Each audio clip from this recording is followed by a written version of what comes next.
जय हिंद दोस्तों, स्वागत है आप सभी का हमारे यूट्यूब चैनल में। आज क्लास 12 चैप्टर 8 जिसका नाम है विद्युत आवेश तथा क्षेत्र, सारा कुछ पढ़ने वाले हैं। ये चैप्टर आपका बहुत ही लॉन्ग होने वाला है, तो 2-3 वीडियो में हम इसको पूरा कवर करने वाले हैं, 2-3 पार्ट में इसको कवर करने वाले हैं। देखिए, ये जो आपका चैप्टर है ये चलने वाला है पूरा। ये सिलेबस आपका मैं आपको नोट से पढ़वाने वाला हूँ, जो आपका नोट होता है इससे, ताकि आप स्क्रीनशॉट लेकर नोट भी बना सकें और नोट से ज़्यादा बच्चों को समझ में आता है कंपेयर टू आप ब्लैक बोर्ड पर मैंने लिखा और उसको मिटा दिया, तो उसके कंपैरिजन में आप ज़्यादा सीखते हैं। इसी सोच के साथ मैं आपको पढ़ाने वाला हूँ नोट्स के साथ। तो चलिए शुरू करते हैं। चैप्टर का नाम ही है विद्युत आवेश तथा क्षेत्र। तो अभी से मैं आपको बता देता हूँ, सारा आपका चैप्टर इसी तरीके से नोट्स के साथ कवर कराया जाएगा। तो चैनल को सब्सक्राइब नहीं किया तो चैनल को सब्सक्राइब कर दीजिए। अगर पसंद आता है आपको इस तरीके का पढ़ना तो प्लीज़ डू कमेंट, एंड अगर आपको नहीं आता है, आप चाहते हैं कि वही पुराना तरीका, तो मैं वो भी पढ़ाने के लिए तैयार हूँ। बट आप इस माध्यम से पढ़ेंगे तो बेहतर आपको समझ में आएगा। चलिए, जो आपका पहला हेडिंग है चैप्टर से ही लिया गया है, कह रहा है विद्युत आवेश, जो आपका इलेक्ट्रिकल चार्ज होता है, इलेक्ट्रिक चार्ज, इसके बारे में पढ़ेंगे ये क्या होता है। तो पहले जानते हैं अपने भाषा में ये क्या होता है। आपने देखा होगा बचपन में या फिर अभी भी आप देखते होंगे कि जो कंघी आपका होता है, कंघी से आप बाल में रगड़ते हैं, कंघी को बाल में रगड़ते हैं आपके बाल में, फिर क्या होता है, वो जो कंघी होता है ये छोटे छोटे कागज के टुकड़ों को अपने ओर आकर्षित करता है। हाँ, तो यही जो घटना होती है इसे आप कहते हैं आवेश, विद्युत आवेश। तो देखिए, इसे अब समझते हैं, लेकिन यहाँ हम 12 में पहुँच गए हैं, तो अब जानेंगे कि ये क्यों होता है। तो परिभाषा पढ़ते हैं, कह रहा है जब हम दो भिन्न भिन्न पदार्थों को आपस में रगड़ते हैं, दो पदार्थ आपने ले लिया, आपस में उसे रगड़ते हैं, तो उसमें उनके पदार्थों में एक ऊर्जा उत्पन्न हो जाती है। ऊर्जा उत्पन्न हुआ, एनर्जी उत्पन्न हुआ, तभी तो वो छोटे छोटे टुकड़ों को अपने ओर आकर्षित करते हैं। तो कह रहा है जिनके कारण वे हल्की वस्तु यानी कि कागज हो गया और भी तमाम प्रकार के हल्के वस्तु होते हैं, जिन्हें वो अपनी ओर आकर्षित या प्रतिकर्षित करते हैं पदार्थों के, इसी गुण को विद्युत आवेश कहते हैं।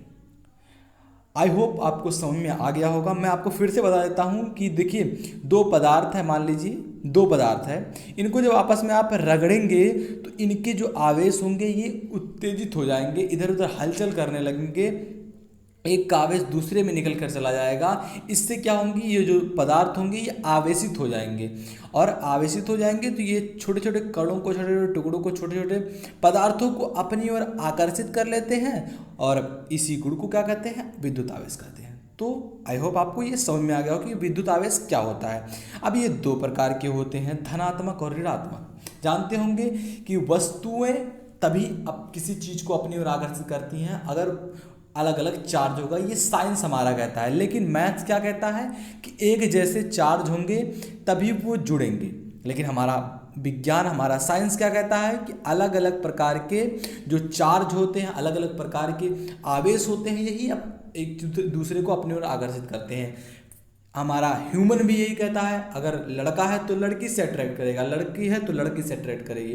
तो मतलब कहने का तात्पर्य क्या है कि अलग अलग चार्ज ही आपस में आकर्षित करते हैं, ये कहने का तात्पर्य है। तो एक पॉइंट वहाँ और भी था, अभी हम पॉइंट के माध्यम से भी पढ़ने वाले हैं। तो पहले देखते हैं कि आवेश दो प्रकार के होते हैं, धनात्मक और ऋणात्मक।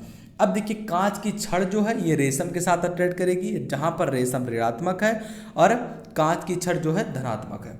बाल इसी प्रकार से हो गया आपका, और कंघी, बाल क्या है आपका धनात्मक और कंघी क्या है ऋणात्मक। इसी प्रकार से ये सारे एग्जाम्पल्स दिए हुए हैं। तो आवेश दो प्रकार के होते हैं, धनात्मक, ऋणात्मक। आवेश क्या होता है, किसी वस्तु को अपनी ओर रगड़ने पर जो वस्तु रहता है वो धीरे धीरे किसी छोटे छोटे टुकड़ों को अपनी ओर आकर्षित करता है, इसी गुण के पदार्थ को क्या कहते हैं आप, आवेश कहते हैं। अब पॉइंट के माध्यम से मैंने यहाँ कुछ बताने का प्रयास किया है कि अगर मान लीजिए आपका ऑप्टिकल में या एक नंबर में या फिर आपसे कोई प्रश्न आपके नॉलेज के लिए कर सकता है, तो आप वहाँ फंसेंगे नहीं, ये मेरा गारंटी है। आवेश से कह रहा है, प्रश्न उठाता है कि समान आवेश रहेंगे तो क्या होगा, असमान आवेश रहेंगे तो क्या होगा। तो यदि समान आवेश रहेंगे तो प्रतिकर्षण होगा और असमान आवेश रहेंगे तो वहां पर आकर्षण होने वाला है। मतलब क्या है कि जो समान आवेश यानी कि अगर प्लस प्लस है, अगर इनको आप रगड़ते हैं तो इनमें प्रतिकर्षण होगा, इनमें आकर्षण नहीं होगा, इनमें जुड़ेंगे नहीं बल्कि दूर जाएंगे। लेकिन असमान प्लस माइनस हो गया आपका, अगर इनको आप रगड़ेंगे तो यहाँ आकर्षण होगा, प्लस प्लस तो अलग होंगे, प्लस माइनस तो आपस में जुड़ेंगे। ये हमारा साइंस कहता है, ये हमारा आवेश कहता है, आवेश का नियम कहता है। तो देखिए किसी भी चीज़ को लिखने के लिए वो पूर्णता कब होगा, जब आप उसका परिभाषा लिखते हैं, उसके नीचे ही आप उसका सूत्र लिखते हैं अगर सूत्र है तो, उसके बाद उसका आप लिखते हैं कि वो सदिश राशि है या अदिश राशि है, उसका विमीय सूत्र लिखते हैं और उसका मात्रक लिखते हैं, तब जाकर आपका पूरा जो आंसर रहेगा वो कंप्लीट होने वाला है। तो देखिए दूसरा हमारा पॉइंट क्या है कि एसआई प्रणाली में आवेश का मात्रक कूलाम होता है और इसे सी से प्रदर्शित करते हैं। एसआई का फुल फॉर्म क्या होता है, इंटरनेशनल सिस्टम ऑफ यूनिट। तो इसमें आवेश का मात्रक क्या होता है, कूलाम, आप लोग पढ़ते आ रहे होंगे, और इसे सी से प्रदर्शित करते हैं। अब इसका बीमा क्या होगा, तो बीमीय सूत्र इसका क्या होता है, M0L0TA होता है। मैंने बीमीय सूत्र के बारे में आपका जब 11 का पढ़ा था उसमें चर्चा किया था। तो अगला आप क्या है, ये एक अदिश राशि होती है, आप लोग जानते होंगे। इसमें विद्युत जो आवेश होता है इसमें परिमाण होता है लेकिन दिशा भी होती है, लेकिन ये सदिश नियम का पालन नहीं करता है, इसी कारण ये एक अदिश राशि होता है। तो यहाँ पर आपका 4 पॉइंट था, मैंने आपको बता दिया, आगे पॉइंट देने वाला हूँ जिसके माध्यम से आप सवाल लगा लेंगे। चलिए आगे बढ़ते हैं। अब देखिए कुछ एग्जाम पॉइंट और कुछ सवाल पॉइंट से आपके दिए हुए हैं। नोट्स तो कह रहा है पहला आपका कि इलेक्ट्रॉन पर आवेश होता है, प्रश्न आप लगा रहे हैं, इलेक्ट्रॉन का मान आपको पता होना चाहिए। तो क्या होता है, -1.6 × 10 - 19 होता है। अगर वीडियो पसंद आ रहा हो तो प्लीज़ लाइक कर दीजिए, चैनल पर नए हो तो चैनल को सब्सक्राइब कर लो। चलिए प्रोटॉन पर आवेश प्लस के साथ वही होता है, 1.6 × 10 - 19। इलेक्ट्रॉन का द्रव्यमान आपसे प्रश्न में, आपसे सवाल में पूछ लिया जाए तो आप यही लिखेंगे 9.1039 × 10 - 31 kg। और प्रोटॉन का कितना होता है 1.6726 × 10⁻⁻27 और न्यूट्रॉन कितना होता है 1.6749 × 10⁻⁻27 ये होता है। स्क्रीनशॉट लीजिए, एक बार पढ़िए, 2 बार पढ़िए, याद हो जाएगा। अब आइए दूसरे हेडिंग की ओर बढ़ते हैं। पहला हेडिंग आई होप आपको क्लियर हो गया होगा कि विद्युत आवेश क्या है। विद्युत आवेश दो पदार्थों को आपस में रगड़ते हैं तो उन्हें विद्युत आवेश कहते हैं। जब उनमें आकर्षण होता है, प्रतिकर्षण होता है, इसका एसआई मात्रक कूलाम होता है, इसका विमेय सूत्र M0L0TA होता है, ये एक अदिश राशि होता है।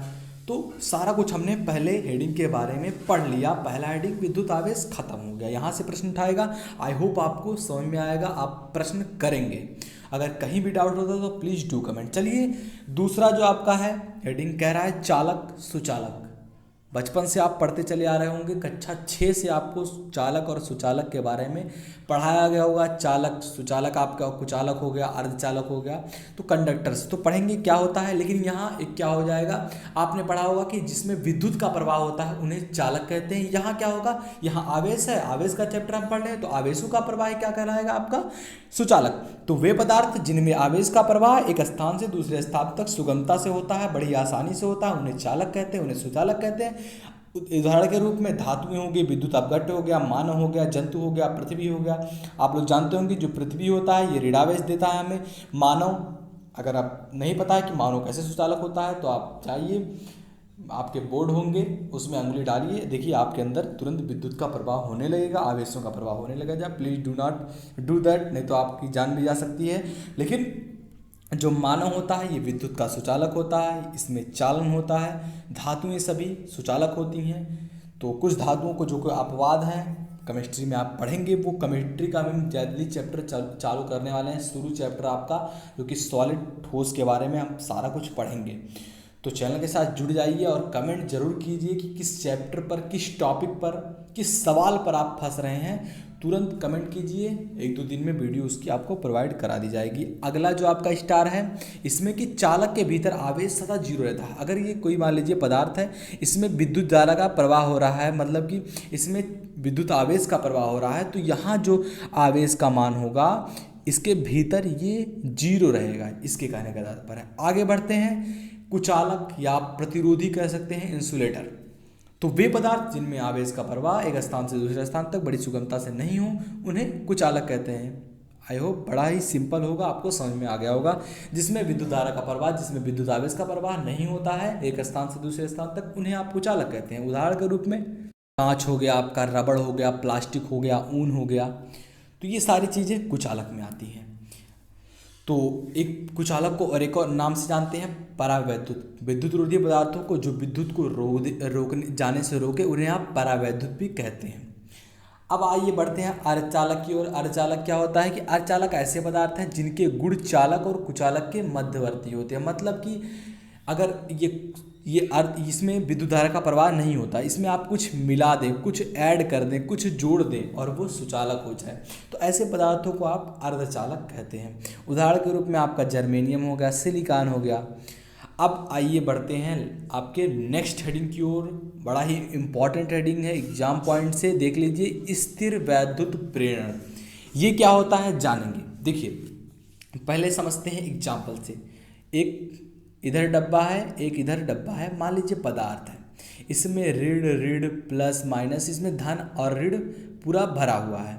अच्छे से बना दे रहा हूँ ताकि आपको समझ में ज़्यादा आए। देखिए ये एक बॉक्स है और एक बॉक्स यहाँ है, इसमें plus plus minus minus minus plus दिया गया है और इसमें आपका केवल एक किनारे पर प्लस प्लस है।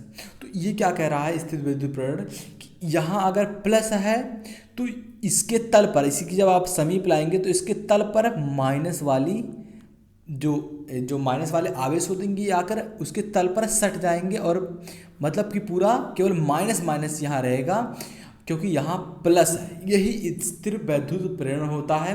देख लीजिए कि निकटवर्ती आवेशित वस्तुओं की उपस्थिति में किसी पदार्थ में आवेश का पुनर्वितरण जो होता है, इसी घटना को स्थिर वैद्युत प्रेरण कहते हैं। अब नोट में क्या दिया गया है कि स्थिर वैद्युत प्रेरण के कारण ही एक आवेशित वस्तु जिसमें आवेश रहता है और एक उदासीन वस्तु जो कि हलचल नहीं होता, उसमें सारा उदासीन रहता है, वो अपनी ओर आकर्षित कर लेता है। यही पूरा सिंपल फंडा था कि क्या है, अगर प्लस वाला रहेगा तो माइनस वाले को अपनी ओर आकर्षित कर लेगा, उसके तल पर सारे माइनस वाले आ जाएंगे और प्लस वाले इधर चले जाएंगे। तो ये था आपका स्थित वैद्युत प्रेरण। आगे बढ़ते हैं। बड़ा ही आसान हेडिंग आपका है आवेशन चार्जिंग। क्या होता है, कैसे आप आवेशों को चार्ज करते हैं, किन माध्यमों से करते हैं। तो देखिए आवेशन दो प्रकार के होते हैं। आप किसी पदार्थ को दो प्रकार से चार्ज कर सकते हैं। पहला तो हो गया आपका घर्षण द्वारा आवेशन। घर्षण मतलब क्या, रगड़ कर दो पदार्थों को आपस में रगड़ दिया, उनके बीच चार्जिंग हो गया, आवेशन हो गया। और दूसरा चालन द्वारा, आप वैद्युत के माध्यम से भी अगर आप इलेक्ट्रिक लगा दें और उसमें तार के माध्यम से इलेक्ट्रॉनों का प्रवाह होगा, इलेक्ट्रॉनों में आवेशन होगा। तो दो माध्यम से पढ़ेंगे। आवेशन दो प्रकार के होते हैं, घर्षण द्वारा आवेशन और चालन द्वारा आवेशन। पहला हम पढ़ेंगे घर्षण द्वारा आवेशन।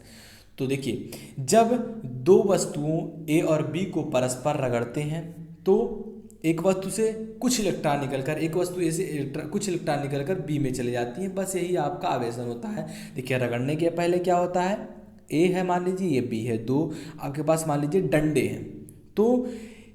तो यहाँ जब रगड़ने के बाद क्या होता है, प्लस प्लस माइनस माइनस, मतलब क्या होता है, चार्ज हो जाता है। यहाँ कुछ नहीं आपको दिखा रहा है, प्लस माइनस सब आप आपस में उदासीन बैठे हुए हैं, हलचल नहीं हो रहा है कुछ। आपने क्या किया, पकड़ा दो डंडों को आपने पकड़ा आपस में और रगड़ दिया मस्त से, तो उसमें प्लस और एक में माइनस आ जाता है। यही आपका क्या होता है, आपने चार्ज कर दिया, उसके अंदर आवेश उसमें आ गया, आपका आवेश दिखने लगा, विजिबल हो गया। तो यही होता है क्या, घर्षण द्वारा आवेशन। आपने घर्षण कर कर रगड़ कर उसमें आवेशन डाल दिया, उसमें चार्जिंग आपने कर दिया।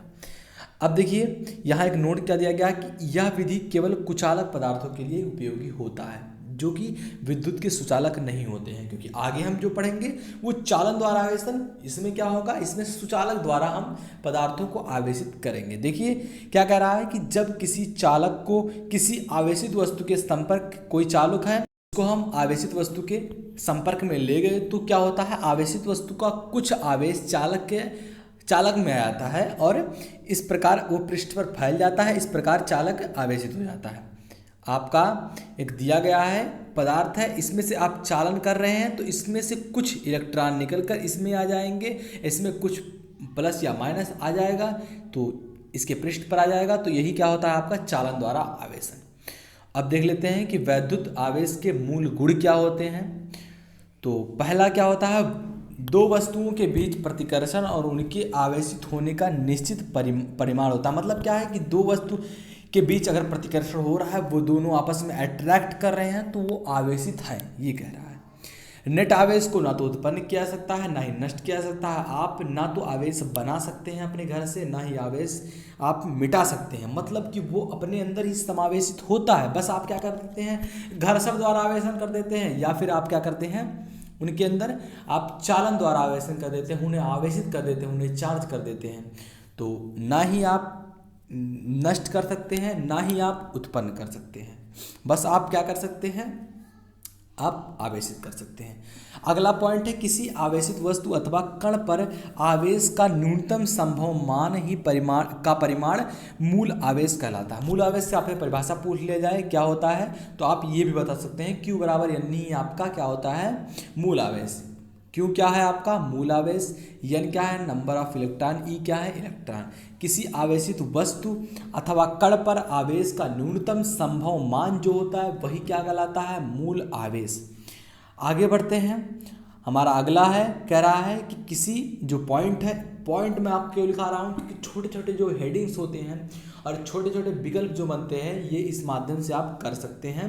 सारा आपका कवर करवाया जा रहा है, तो प्लीज़ वीडियो पसंद आ रहा हो तो लाइक जरूर कर दीजिए। किसी आवेशित वस्तु अथवा कण पर आवेश का मान मूल आवेश का गुणज होता है, यही जो आपका होता है, इसे ही क्वांटम सिद्धांत कहते हैं। आपसे पूछ लिया जाए क्वांटम सिद्धांत क्या है, तो क्या बताएंगे, किसी आवेशित वस्तु है अथवा कण है, मान लीजिए, आवेश का मान मूल आवेश जो होता है उसका नेट पर आवेश होता है, इसका गुणज हो जाता है, तो इसी को क्या कहते हैं, क्वांटम सिद्धांत। तो ये हो गया आपका। आगे बढ़ते हैं। फिर से आपका टिप्पणी के रूप में दिया गया है कि इंपॉर्टेंट टिप्पणी है ये आपका, कि आवेश का सबसे छोटा मात्रक फ्रैंकफिन तथा सबसे बड़ा मात्रक फैराडे होता है। बहुत साल पहले एक वैज्ञानिक थे फ्रैंकलिन, इन्होंने आवेश को, दो पदार्थ लिया, तो उन्होंने आपस में रगड़ा तो देखा कि इनके तो बीच में तो आकर्षण या प्रतिकर्षण हो रहा है। तो उन्होंने ही सबसे पहले शुरुआत किया था, इसलिए इनके नाम पर सबसे छोटा मात्रक रख दिया गया फ्रैंकलिन, और सबसे बड़ा मात्रक माइकल फैराडे को आप लोग जानते होंगे, इन्होंने बताया था। तो कल इसके अगले वीडियो में, वीडियो लंबी होती जा रही है, मैं जानता हूं कि जब वीडियो लंबी होती है तो आपका मन भी हटने लगता है, तो एक एक दिन में एक एक वीडियो देखिए और अच्छे से समझिए चीज़ों को। तो मैंने जो पढ़ाया आपको, आवेश पढ़ा दिया, सुचालक कुचालक पढ़ा दिया, अर्धचालक पढ़ा दिया, आपका स्थित वैद्युत प्रेरण पढ़ा दिया, आवेशन चार्जिंग बता दिया, तो यहाँ तक हो गया आपका ख़त्म। इसके बाद पढ़ेंगे कूलाम का नियम, जो कि बड़ा ही इम्पोर्टेंट आपका होने वाला है, लॉ ऑफ कूलाम। इतना अच्छा से आपको मैं समझाऊंगा ये, इतने अच्छे से कि पूरा एक एक चीज़ आपको समझ में आने वाला हूँ। मैं एक नियम से भी इसको जोड़ूंगा ताकि आप अच्छे से समझ पाएँ। तो यहाँ तक के लिए बस हो गया। अब आगे के चैप्टर्स, आगे के वीडियोज़ में कंटिन्यू करने वाला हूँ। तो अभी तक चैनल को सब्सक्राइब नहीं किया तो प्लीज़ चैनल को सब्सक्राइब कर दीजिए। मिलते हैं आपसे अगली वीडियो में, तब तक के लिए जय हिंद, जय भारत।